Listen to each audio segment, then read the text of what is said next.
راځو ستاسو آنلاین پوښتنې ته کوم چې زما پر ټولنیزو رسنیو په ځانګړي ډول په فیسبوک پاڼه یو پوسټ شوی و چې که چېرته کوم پوښتنې لرئ کولی شئ راسره یې مطرح کړئ، موږ به تاسو ته ځوابونه درکوو. لومړۍ پوښتنه: سلام او احترامات مې ومنئ. جلیل الرحمن بریالی یم.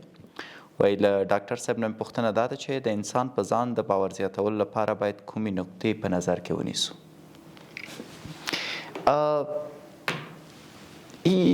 راځه دا پوښتنه داسې مطرح کړو، که چېرته یو انسان په ځان باور نه لري نو په چا باور لري؟ واقعا که ته د ځان نه راضي نه اوسې نو د چا نه راضي یې؟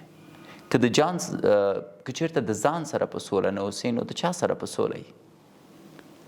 که ستا باور په خپل ځان نشته مطمئن یې چې کامیابېږې. که چېرته ستا باور په خپل ځان نشته مطمئن یې چې کورنۍ دې درته احترام کوي. که چېرې ستا باور ستا په ځان نشته مطمئن یې چې ګاونډیان خپلوان دې تا ته احترام کوي. اصلا دا پوښتنه ولې باید چې څنګه په خپل ځان باور ډیر کو؟ مهمه دا ده چې ولې باید په ځان باور ونه لرو؟ څه دی چې د تاسو نه ستاسو باور اخلي؟ بې هدفي، تنبلي، د کار نشتون، د ستونزو ډیرښت. دا ماته ډېر جالبه ده که یو انسان وایي چې زه مشکلات لرم او د دې مشکلاتو نه شکایت کوي. انسان ذاتاً پیدا دی د مشکلاتو د خاطره. کله چې وایي دا دنیا د امتحان د فکر کوي امتحان اسانه دی. زه یو جنګ ته ځم او وایم چې والا په جنګ کې مرمۍ دي، په جنګ کې توفنګ دی، په جنګ کې غال مغال دی، په جنګ کې وژل دي. جنګ دی د همدې دپاره. په جنګ کې خالوا نه ویشل کېږي. دنیا ته راغلی د دې دپاره چې آزمایښت شي، او کله چې راغلی د آزمایښت دپاره او په دې آزمایښت کې په ځان باور نه لرې نو ستا موجودیت په دې دنیا کې بې معنا دی. فکر وکړئ ستاسو ژوند یو فلم دی. په دې فلم کې تاسو 5 یا 4 نقشه ایفا کوی شئ. یو، تاسو د دې فلم هلک یاست، جګړه پیل شوه، تښتئ او په تیښته کې مړه کیږئ. دا تر ټولو شرمناکه مرګ دی او دا تر ټولو شرمناکه فلم دی او دا فلم هیڅوک نه ګوري. څوک داسې فلم غواړي وګوري چې د فلم هلک په جګړه کې تښتي او بالاخره په تیښته کې مړ کیږي؟ هیڅوک. دومره سناریو. دا یو فلم دی، تاسو د فلم هلک یاست، جګړې ته وردننه کیږئ، ځان بچوئ، ولې مقابل نشئ وژلی او بالاخره تاسو په سر لګیږئ، مړه کیږئ. ټول در پورې خاندي چې دی یوازې ځان بچوو، بیرته یې چې دی حمله نشوه کولی او داسې فلم څوک نه ګوري. درېیمه سناریو، تاسو ځان هم بچوئ، مقابل هم له منځه وړئ، ولې بیا هم وژل کیږئ. فلم ناکامه دی. ناکامه فلمونه څوک نه ګوري. په هر هغه فلم کې چې د فلم هلک مړ شي هغه فلم خپله معنا له لاسه ورکوي. 4مه سناریو، تاسو ځان هم بچوئ، مقابل هم وژنئ، لګیږئ، بیرته پورته کیږئ او ماته نه منئ. دا سناریو د ټولو خوښیږي. د همدې د خاطره اکثرا هغه اکشن فلمونه چې دی کامیابه دي په کوم کې چې د فلم هلک ماته نه منونکی دی. نو که چېرته پوښتنه کیږي چې څنګه په خپل ځان باور ډیر کو، که په ځان باور نه لرئ ژوند مه کوئ، ځکه ژوند مو بې معنا دی.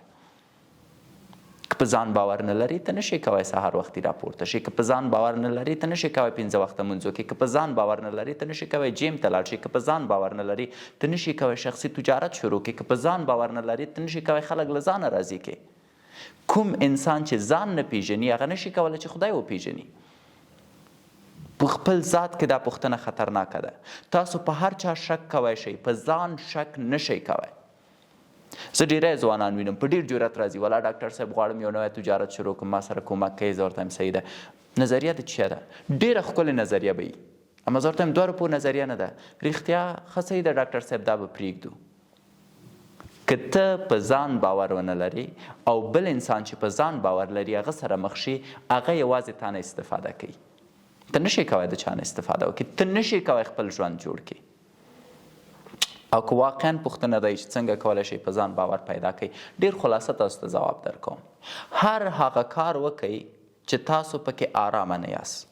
هر هغه کار وکئ چې ستاسو ورنه بدې راځي، ځکه انسانان شدیدا هغه څه ته اړتیا لري د کوم څه نه چې دوی ویریږي، کوم څه چې نه خوښیږي. زما یو ملګری دی، والا د ما معاش تر ټولو کم دی. ما ورته ویل ته لاړ شه د خپل رئیس سره وغږېږه، ورته وایي چې په ما ظلم دی، ما تر ټولو ډیر کار کړی، معاش مې تر ټولو ډیر کم دی. وویلې والا اوس رئیس ته تګ، بیا دروازه ټک ټک هغه سره څنګه وغږېږم، ډارېږم، نشم کوی، تیر به شو تی. کوم شی چې ستا بدې راځي وروره، که ته هغه ترسره کړې په ژوند کې کامیابېږې. سهار وختي پورته کېدل د بدې راځي، راپورته شه. د چا تمرین کول خوښېږي؟ د چا خوښېږي سهار وختي راپورته شي؟ د چا خوښېږي چې په ساړو کې په یخو اوبو ولامبي؟ د چا خوښېږي چې شپه ورځ فکر وکړي، یو هدف ولري؟ د چا خوښېږي چې ټول ژوند یې د پلان سره مخ ته لاړ شي؟ فکر کوئ هغه خلک چې په ژوند کې کامیابه دي د خپل ژوند نه راضي دي، یا هغه کارونه کوي چې د دوی خوښېږي مطلق نه. زما یو ملګری دی، حداقل میلیونر دی، دواګانې راوړي د هندوستان نه. د ده ژوند تر ټولو بېمانا ژوند دی. سهار 4 بجې راپورته کېږي، شپې 11 بجې کور ته ځي، یوه شیبه بیکاره نه دی. فلانکي سره خبرې وکړه، دوا چیرته ده، په ګمرکاتو کې خو چا نیولې نه ده، کوم ځای کې خو ستونزه نه ده پیدا شوې، تاریخ خو یې تېر شوی نه دی، د ډالرو قیمت څنګه شو، هغه فلانکی نفر خو به تښتېدلی نه وي، جواز پسې لاړ شه، ټول جنجال دی. هر څوک راځي، والا وګوره د حاجي فلانکي څه ښایسته ژوند دی، میلیونر دی، څومره پیسې لري، فلانکی ځای جوړ که، فلانکي موټر کې ګرځي. اما هیڅوک په دې اړه فکر نه کوي چې څومره زحمات یې وایسته تر څو دې حد ته راورسېده، څومره کارونه یې وکړه تر څو دې حد ته راورسېده. یو ځوان دې ماته وایي، هغه چې وایي چې غواړم په ځان باور پیدا کړم، یو ځوان دې ماته وایي چې د ده زندګي دې با پلانه. مثلا یو ځوان لیکلی چې زه هر سهار راپورته کېږم، 5 دقیقې په شیشه کې خپلې څېرې ته ګورم تر څو ځان وپېژنم.